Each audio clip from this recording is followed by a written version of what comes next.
The Colosseum, also known as the Flavian Amphitheatre, is one of Rome's most famous buildings, an enduring monument to the culture of the ancient Romans. It is an elliptical amphitheatre in the centre of the city, the largest ever built in the Roman Empire. It is considered one of the greatest works of Roman architecture and Roman engineering. Completed in 80 AD, it was designed to host huge spectacles. The amphitheatre has almost 2,000 years of history.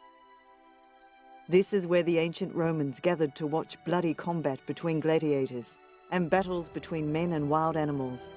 This is where they threw people to the lions.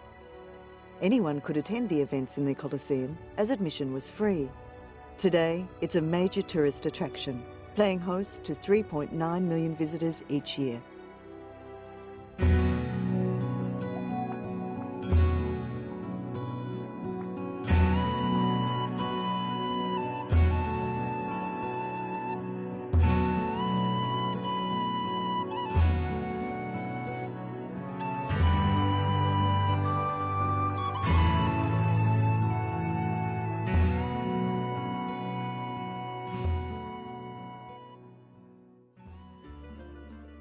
The history of Rome spans 2,800 years of the existence of a city that grew from a small Italian village in the 9th century BC into the centre of a vast civilization that dominated the Mediterranean region for centuries. Its political power was eventually replaced by that of peoples of mostly Germanic origin, making the beginning of the Middle Ages. Rome became the seat of the Roman Catholic Church and the home of a sovereign state, the Vatican City within its walls. Today it is the capital of Italy, an international worldwide political and cultural centre, a major global city, and is regarded as one of the most beautiful cities of the ancient world. Ancient Roman architecture adopted certain aspects of ancient Greek architecture, creating a new architectural style. The Romans were indebted to their Etruscan neighbours and forefathers who supplied them with a wealth of knowledge essential for future architectural solutions, such as hydraulics and in the construction of arches. Later, they absorbed Greek and Phoenician influence, apparent in many aspects closely related to architecture. This can be seen in the introduction and use of the triclinium in Roman villas as a place and a manner of dining. The Pantheon is a supreme example of this, particularly in the version rebuilt by Hadrian, which remains perfectly preserved and which over the centuries has served as the inspiration for countless public buildings. Life in ancient Rome revolved around the city of Rome, located on 7 hills. The city had a vast number of monumental structures, like the Colosseum, the Forum of Trajan, and the Pantheon. It had theatres, gymnasiums, marketplaces, functional sewers, bath complexes complete with libraries and shops, and fountains with fresh drinking water supplied by hundreds of miles of aqueducts. Throughout the territory under the control of ancient Rome, residential architecture ranged from modest houses to country villas. In the capital city of Rome, there were imperial residences on the elegant Palatine Hill, from which the word palace derives. The low plebeian and middle equestrian classes lived in the city centre, packed into apartments or insulae, which were almost like modern ghettos. These areas, often built by upper-class property owners to rent, were often centred upon collegia or taberna. These people, provided with a free supply of grain and entertained by gladiatorial games, were enrolled as clients of patrons among the upper-class patricians, whose assistance they sought and whose interests they upheld. The Colosseum, projected by Ribeiro or maybe Gaudenzio, was welcoming long combats between gladiators, executions and hunting spectacles. More or less 80,000 spectators were following the combats that could go on from sunrise to sunset, and also up to the deepest night. According to the chronicles of the time, it looks like that the fights preferred by the public were the chaotic melange of tens of gladiators, invented by the Imperator Claudio, called sportule.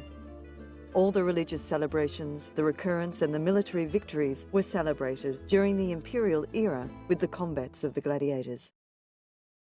Emperor Nero was born near Rome on the 15th of December 37 AD and was known as a child as Domitius.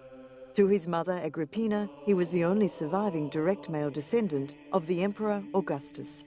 In 49 AD, Agrippina married her uncle, the Emperor Claudius, and began to promote her own son's claim to the succession at the expense of Claudius's own son, Britannicus. She persuaded Claudius to adopt Domitian, who now took the name Nero, as his son, and when it seemed as if Britannicus would be favoured, she had Claudius poisoned, and Nero became emperor. Agrippina clearly wished to rule through Nero, and her portrait briefly appeared on the coins alongside his. But the new emperor paid more heed to his advisors, Burrus and the philosopher Seneca, and the result was 5 years of exemplary government. Britannicus was poisoned by Nero a year into the new reign, and in 59 AD he had his mother put to death. In 62 AD, Burrus died and Seneca retired, removing the key restraining influences on Nero. He divorced his wife Octavia, who was later executed, and married his mistress. 2 years later, much of Rome was destroyed in a fire, for which Nero was blamed, although this is now regarded as unlikely. Nero diverted blame from himself by accusing the Christians, then a minor religious sect, of starting the fire, leading to a campaign of persecution. He provided help for Romans made homeless by the fire and set about the necessary rebuilding of the city, appropriating a large area for a new palace for himself. This was the architecturally and artistically innovative Golden House, Domus Aurea. A series of treason laws in AD 62 and the colossal fire in Rome of AD 64, which destroyed most of the city, helped seal Nero's reputation. Nero used the treason laws to kill anyone he considered a threat. In the year 65, Nero appeared in public as an entertainer. The next year, a conspiracy was hatched to replace him with Calpurnius Piso. The Senate declared him a public enemy, and he committed suicide on the 9th of June 68 AD. Disputes over his succession led to a civil war in Rome.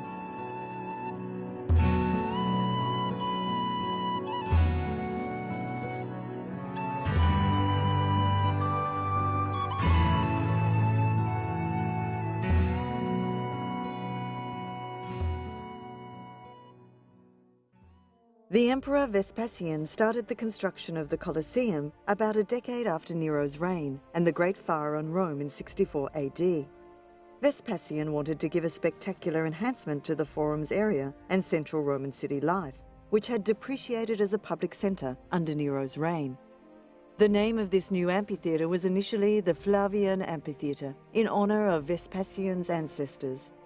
The name Colosseo, apparently derived from a nearby bronze statue of Nero that was defined as colossal, was later given at some time in the medieval ages. Vespasian died a year before the completion of the Colosseum, but it was nevertheless officially inaugurated in 80 AD by Titus, one of his sons. A few years later, Domitian, the youngest of Vespasian's son, became emperor, and he expanded the Colosseum's construction by increasing its crowd capacity at the 3rd level. He also commissioned the development of an underground network of tunnels and cells to contain slaves and wild animals. The Colosseum was used as a sport and drama amphitheatre for about 500 years. Over these years, the Colosseum had to receive major repairs, especially after a lightning-caused fire in 217 AD. Even after the fall of Rome in 476 AD, although there were no more gladiator fights, it was still used for spectacle kind of events, like animal hunting and drama, for almost a century. It then eventually lost its initial entertainment vocation to serve as housing in the early medieval ages. It was even used as a castle at some point by a very influential Roman family. After the Great Roman Earthquake of 1349 AD, which left large damages on the Colosseum, a religious community used the old amphitheatre as a home up until the early 1800s. In the mid-18th century, the Pope Benedict XIV declared the Colosseum sacred because of the Christian martyrs that apparently perished in the arena in its earlier history. The Colosseum was the empire's primary stage for gladiatorial combat for nearly 4 centuries. In a show of Rome's wealth and extravagance during the opening ceremonies in 80 AD, 100 days of the games were held. The ancient Romans were great builders. They built things to last. The Colosseum was built of concrete, faced with stone, as were most amphitheatres. It was built in the early days of the Roman Empire. Construction was initiated by the Emperor Vespasian around 72 AD. His son Titus reigned over its completion and the official opening ceremonies about 8 years later in 80 AD. It was built near the site of Nero's Domus Aurea. This is significant in that his successor Vespasian wanted to erase the memory of Nero's extravagant reign from the minds of Romans. It got its popular name, the Colosseum, because of Nero's colossal statue of himself, which was nearby. The huge theatre was originally built encompassing 4 floors. The first 3 had arch entrances, while the 4th floor utilised rectangular doorways. The floors each measured between 10 to 13 metres in height. The total height of the construction was approximately 48 metres. The Colosseum had a total spectator capacity up to 55,000. There were no less than 76 numbered entrances and 4 additional entrances reserved for the emperor, other VIPs and the gladiators. The Colosseum was designed for easy crowd dispersal. The entire audience could exit the building in 5 minutes. The interior was divided into 3 parts: the arena, the podium and the cavea. Now more than 2/3 of the original building had been removed, and the rows of the seats in the cavea are missing. The audience upon entering climbed sloping ramps to their seats, according to gender and social class. Obviously, the higher one's social status, the better their seating arrangement would be. For example, women accepting spouses and perhaps imperial family, and the poor, stood or sat on wooden benches in the 4th tier. For inclement or very hot weather conditions, an enormous coloured awning could be stretched overhead to protect the crowd.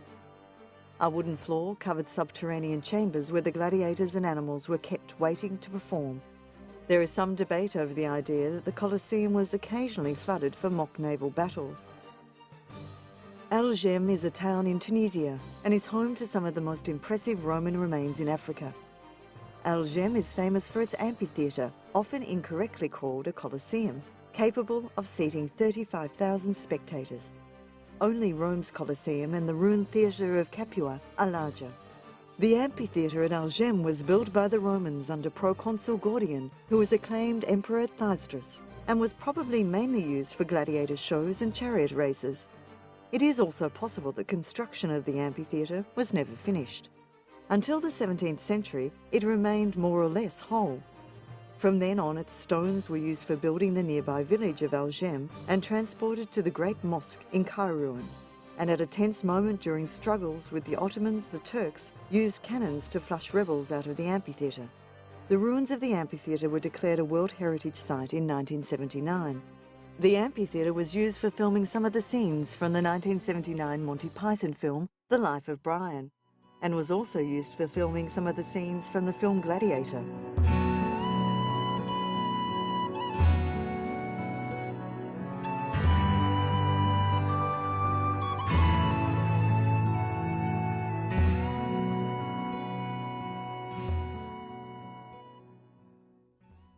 The city of Pompeii is a partially buried Roman city near modern Naples.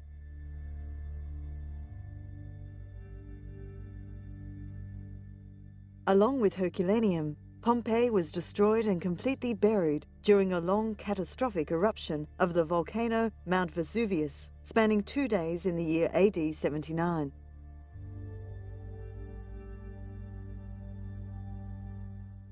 The eruption buried Pompeii under 4 to 6 metres of ash and pumice, and it was lost for nearly 1,700 years before its accidental rediscovery in 1749.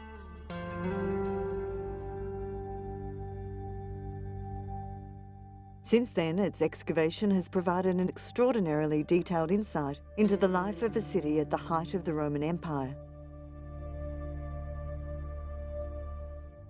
Today, this UNESCO World Heritage Site is one of the most popular tourist attractions of Italy. It is presumed that the amphitheatre in Pompeii must have provided the basic model for the subsequent buildings. The form derives from the duplication of the structure of the theatre. Amphitheatre means double theatre or circular theatre.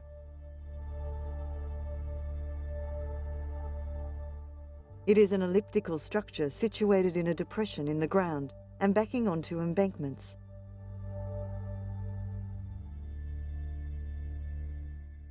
It consists of a large cavea around which are the steps, divided into sections, which cover the entire perimeter of the construction.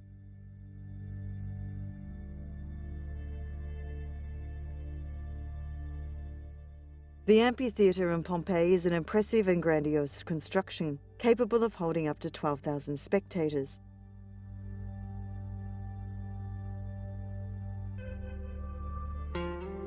It hosted all the circus shows and the gladiatorial games so dear to the Pompeians, who devoted most of their spare time to these performances.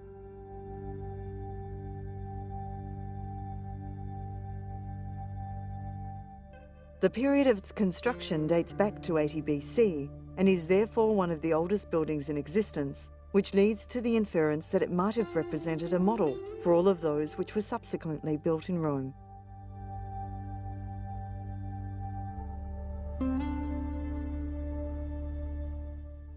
It was constructed in part by making use of an embankment, in part by digging down into the earth for several meters.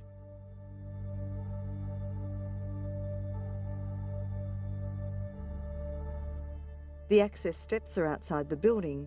The doors on the western side lead into the arena.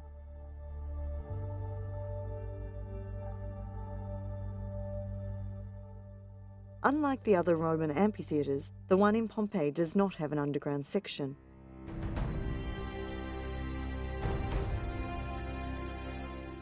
It was equipped with a velarium, that is a cover which was stretched over the complex in case of rain. The rings to which the canopy was fixed can still be seen. The Circus Maximus was the largest stadium in ancient Rome.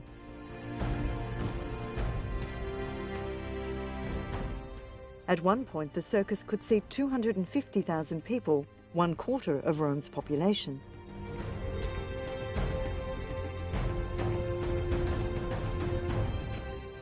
Chariot races were one of the Romans' most popular form of entertainment.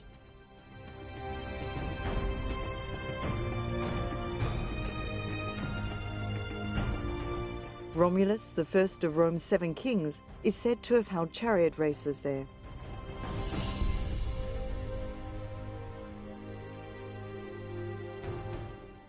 The origins of the Circus Maximus go back to the 6th century BC, when Priscus, the 5th king of Rome, created a track between the Palatine and Aventine hills.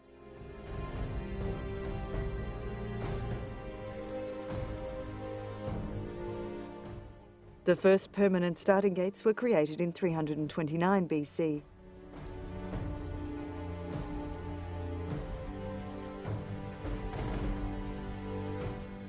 In 174 BC, the gates were rebuilt, and 7 wooden eggs were placed on top of the spina, the central wall in the arena.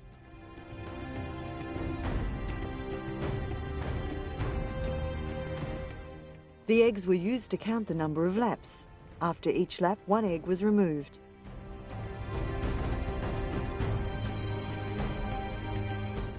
In 33 BC, 7 bronze dolphins were added to the spina for the same purpose.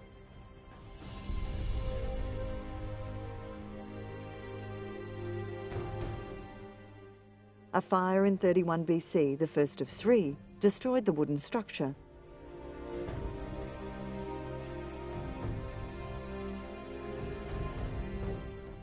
It was rebuilt by Emperor Augustus, who also added an imperial box on the Palatine Hill.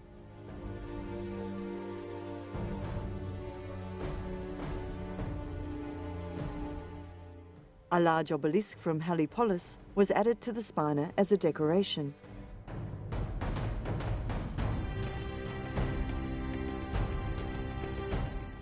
The obelisk can now be found at the centre of the Piazza del Popolo.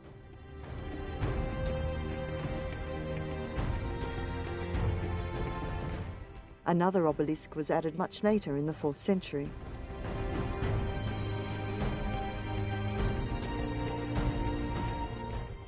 A second fire in AD 64, which started in wooden shops at the bottom around the track, started the fire that burned much of Rome during the reign of Emperor Nero.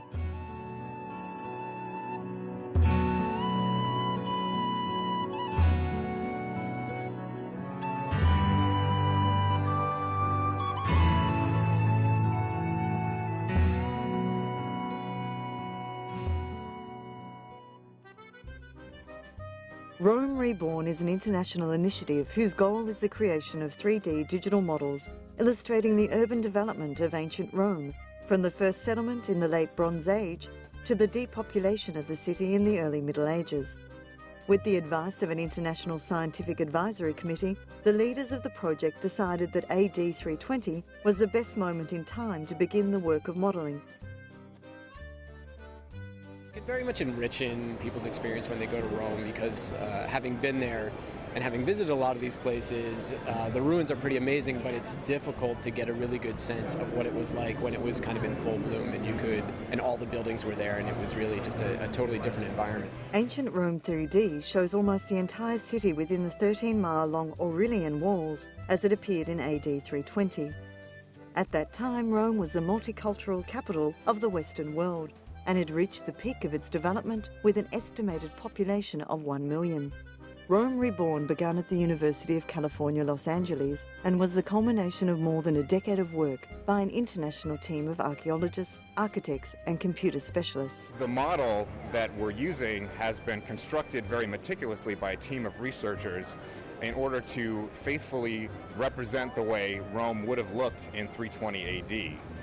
This same technology could be used for a number of reconstruction efforts, whether it's in Rome or Mayan ruins or some other archaeological site. Information technology has permitted them to recreate buildings and monuments that no longer exist, and to digitally restore sites that have been damaged with the passage of time. The results can be used in research to test new theories and in teaching to take students on virtual tours of the historical sites.